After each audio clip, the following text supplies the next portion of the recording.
మొదటి కొరింథీ పత్రిక 11వ అధ్యాయం 27వ వచనం. 11:27. కాబట్టి ఎవడు అయోగ్యముగా తీసుకుంటాడో రాగునో అపరాధి అగును. చాలు, దేవుడి వాక్యము ద్వారా మనతో మాట్లాడును గాక. ఇజ్రాయేలీలు కొన్ని తిరుగుబాటులు చేశారు. మనము కూడా ప్రభువు బల్లలో చేయి వేస్తున్నప్పుడు జాగ్రత్తగా ఆలకించడమ్మా. ప్రభువు బల్లలో చేయి వేస్తున్నప్పుడు, ఆయన శరీరం, ఆయన రక్తం మనం తీసుకుంటున్నప్పుడు ఒక్కసారి నువ్వు వివేచించుకో. ఏమైనా తిరుగుబాటు చేశావేమో, చేస్తే దేవుడి దగ్గర ఒప్పుకో. మర్చిపోతాం, పరిశుద్ధాత్మ దేవుని సహాయం అడుగు. ప్రభువా, నేను మర్చిపోయినా, దయతో నన్ను క్షమించు ప్రభువా, నన్ను క్షమించు. నేను నీ బల్లలో చేయి వేయడానికి, నీ శరీరం తాగడానికి నాకు శక్తిని, నాకు పవిత్రపరచు అని దేవుడి దగ్గర నువ్వు అడుగు. దేవుడు తప్పక క్షమిస్తాడు. పోయిన నెల ఇజ్రాయేలీలు చేసిన తిరుగుబాటు, సంఖ్యాకాండము 11వ అధ్యాయం 4వ వచనం. తీయక్కర్లేదని చెప్పేస్తా. దేవుడు పైనుండి మన్నాను కురిపిస్తా ఉంటే వాళ్ళు మన్నాను వద్దన్నారు. ఏం కావాలట వాళ్ళకి? కీరకాయలు, దోసకాయలు, కొత్తిమీర, నైలు నదిలో చేపలు, ఇవి కావాలి వారికి. పైనుండి వచ్చు శ్రేష్టమైన మన్నా వారికి నచ్చలేదు. భూ సంబంధమైనది నచ్చింది. నా ప్రియ సహోదరి సహోదరుడా, నువ్వు దేన్ని ఆశపడుతున్నావు? పైనుండి వచ్చిన వాడు దేవుడు, యేసుక్రీస్తు ప్రభు. కింద పడిపోయిన వాడు అపవాది. యేసయ్యను కోరుకుంటున్నావా? అపవాదిని కోరుకుంటున్నావా? నువ్వు అపవాదిని కోరుకొని ఆ పాత్రలో చేయి వేస్తే నువ్వు అయోగ్యంగా తీసుకున్నట్టు లెక్క. భూ సంబంధమైన బుద్ధి నీ దగ్గర ఉంటే, అబద్ధాలు చెప్పిన, మోసం చెప్పిన, పనికిరాని చూపులు చూసిన, సంశయములు సణుగులు ఉన్న, ద్విమనస్కత్వం ఉన్న దేవుని దగ్గర వదిలిపెట్టు. చెప్పు దేవునికి, ప్రభువా, అబద్ధం నేను చెప్తున్నానయ్యా, నన్ను క్షమించు. శిష్యులు కూడా ప్రార్థన చేశారు. ఏమని? మాలో అవిశ్వాసమును తీసివేసి విశ్వాసమును అభివృద్ధి పరచు. తండ్రి ప్రార్థన చేశాడు, నాలో అపనమ్మకం ఉంది, నమ్మకాన్ని పెంచు. నువ్వు కూడా ప్రార్థన చేయి. ఈ రోజు రెండవ తిరుగుబాటు, సంఖ్యాకాండము 12వ అధ్యాయం 6వ వచనం చదువుదాం. సంఖ్యాకాండ గ్రంథం 12వ అధ్యాయం 6వ వచనం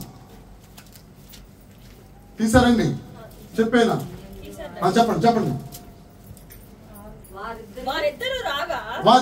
ఎవరిద్దరు? అహరోను మిరియాము రాగా ఆయన దేవుడు, నా మాట వినండి,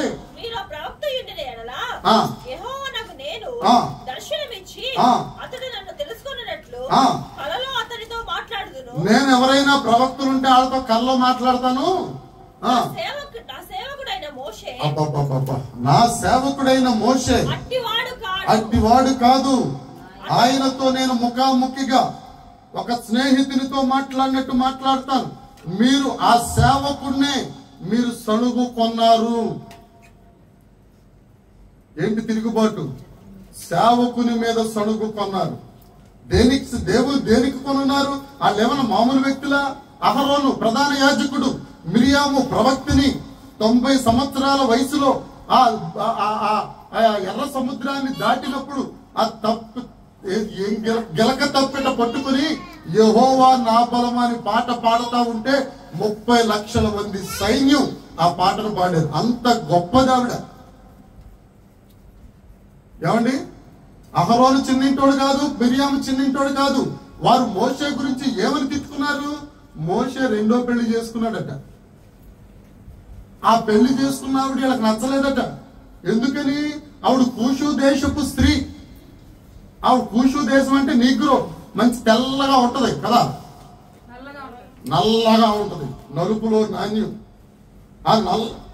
మా తమ్ముడు మా తమ్ముడు ఎలాంటోడు, రంగు ఎలాంటిది, ఎత్తలా, అరే నల్లంగా చేసుకున్నా, ఏమైంది ఆయనకి అని సణుగుకున్నారు. ఎవరి మీద? మోషే ఎవరో దేవుడే చెప్తాడు, నా సేవకుడు. ఏమండి? రమ్మంటే వెంటనే మోషే వెళ్ళలేదు. ఎవరన్నారు? దేవుడిని. అలాంటి రండి ఇద్దరు. ఎవరద్దరు? డాక్టర్ ప్రధాన యాజకుడు, డాక్టర్ ప్రవక్తి. రండి రండి రండి. ఏంటి మీ సంఖ్య ఏంటి? ఏమనుకుంటున్నారు ఆయన్ని? ఎవరు చెప్పారు? దేవుడు. ఎవరు అనుకుంటున్నారు? అతను నా సేవకుడు. మిగతా ప్రవక్తలకు దర్శనం ఇచ్చి మాట్లాడతాను కానీ ఈయనతో స్వరంతో మాట్లాడతా. మీరు ఆయనను పట్టుకుని మీరు రకరకాలుగా మాట్లాడతారా? ఇవాళ దేవుడు నీతో నాతో మాట్లాడుతున్నాడు. ఎవడైనను అయోగ్యముగా దానిలో చెయ్యవేసిన ఎడల, తర్వాత రకరకాల భయంకరమైన మాట ఉంటుంది, అది నేను ఉచ్చరించను. ఎవరి మీదైనా సణుగుకుంటే, అమ్మా ఆడవారికి ఊరికినే ఉత్తునే వచ్చే క్యారెక్టర్ ఇది. ఏంటది? సణుక్కోవడంతో పాటు ఇంకోటి అంటారు. రెండు ఇలాగ ఇలాగ అంటారు కదా చేతులు, విరవడం ఇలాగా అంటారు కదా. నేను అన్నానా? ఆడవారంటే మీరేనా? ఎవరు లేదా ఇక్కడ? వారికి లేదు మీకేలా? పుచ్చకాయలు దొంగ ఎవరంటే భుజాలు తడుముకోలేలా? ఏం సార్ చెప్పండి సార్. అలాంటి ఏమన్నా ఉంటే ఒక 2-3 నిమిషాలు సమయం ఇస్తాను. కళ్ళు మూసుకుందాం. ప్రభువా, ఒకవేళ ఏమైనా లేకపోతే మంచిదే, దేవునికి స్తోత్రం. ఉంటే సణుగులు, సంశయాలు, లేకపోతే ఏమైనా కాని మాటలు, ఆలోచనలో గాని ఏమైనా, ఒకవేళ డ్రెస్సింగ్ లో గాని ఏమైనా ఉంటే ప్రభువా నన్ను క్షమించే. దేవుని దగ్గర క్షమాపణ అడుగుతాం. దయచేసి అందరూ కళ్ళు మూసుకుందాం. బైబిల్ మూసేద్దాం, కళ్ళు మూద్దాం. మనసును కూడా దేవుని దగ్గర స్థిరపరిచి కేంద్రీకరించి, యేసయ్యా నన్ను క్షమించు. నీకు ఏడుపు వస్తే ఏడు, లేదంటే హృదయపూర్వకంగా ప్రార్థన చేయి. అమ్మా ఇది మంచి సమయం. నీ దేవుడు నువ్వు ఆయనతో మాట్లాడు. ప్రభువా నన్ను క్షమించయ్యా. ఆయన క్షమించుటకు సిద్ధ మనసు కలిగిన వాడు.